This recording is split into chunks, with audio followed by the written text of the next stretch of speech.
Sadie Oglesby was born in North Carolina in 1881. She came from a wealthy family. Her profession was a nurse, and she married at age 20. She embraced the Baha'i faith in 1914.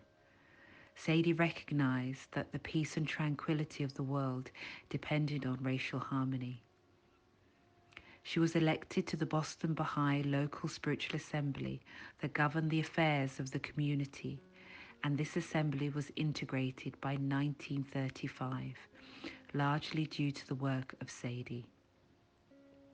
She was the first black female to go on pilgrimage to Haifa, Israel, and she was the first pilgrim to meet Shoghi Effendi, the then head of the Baha'i faith.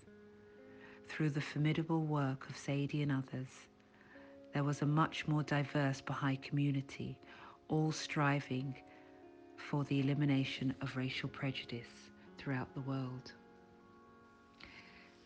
Shoghi Effendi wrote of Sadie, "Your constancy and zeal are assets that I greatly value. Persevere with unfaltering faith." Sadie died in 1954, aged 93. She was a champion of race unity. Sadie Oglesby inspires me because of her constancy and zeal, her perseverance and unfaltering faith. And also she was the champion of race unity.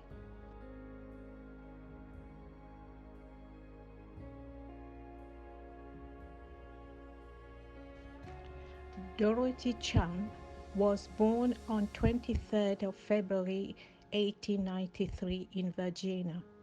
Dorothy was a Broadway actress, singer, and professional model. She became a Baha'i in 1919 at the age of 26.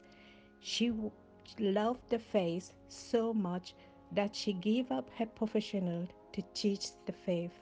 She used her skill as a dressmaker and desire to earn a living.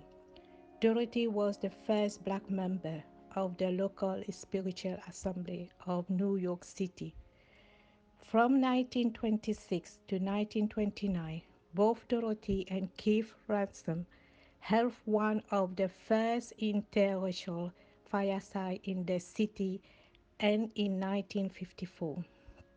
She was a lifelong lecturer and teacher of the Baha'i faith. I admire her because of her courage, determination, and creativity.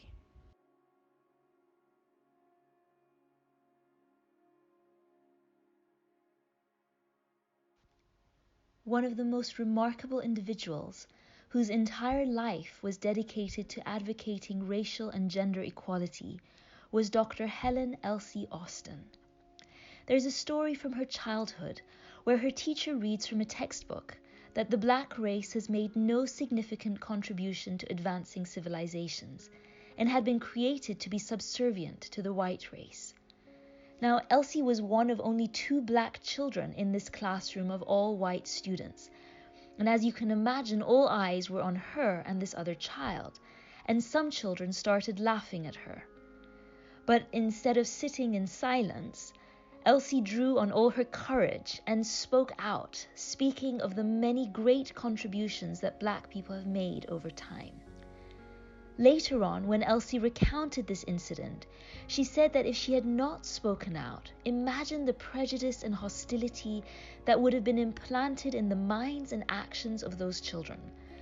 Elsie was an extraordinary woman whose tremendous courage and determination to stand up for justice is an example for us all.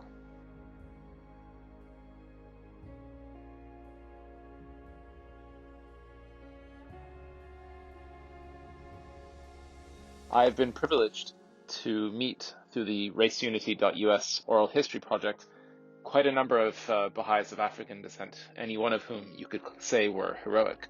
But for me, the hero I want to mention is somebody that very few people will actually know unless they happen to live in the borough of Lambeth in London over the past 4 decades. Mark King, who died in 2018, was a real hero of his community. He was a stalwart Baha'i, a pillar of the local Friends, his dedication to hosting feasts and holy days without fail, appearing at gatherings without fail, was really second to none. He grew up in the Seychelles, and as a young man traveled to Haifa, to Israel. Before he even became a Baha'i, he was serving in the British Army, and he was in the same land as the beloved Guardian before even knowing about the faith. Later, when he moved to the UK and became a Baha'i, I think his first stop in the UK after arriving was to go to the Guardian's resting place after visiting Rutland Gate, the National Centre. His dedication to the faith took him all over the world. He would travel around Europe to visit Baha'i communities. He went to Uganda and was collected from the airport by Adi Nakjavani, the former House member, to go to a conference there.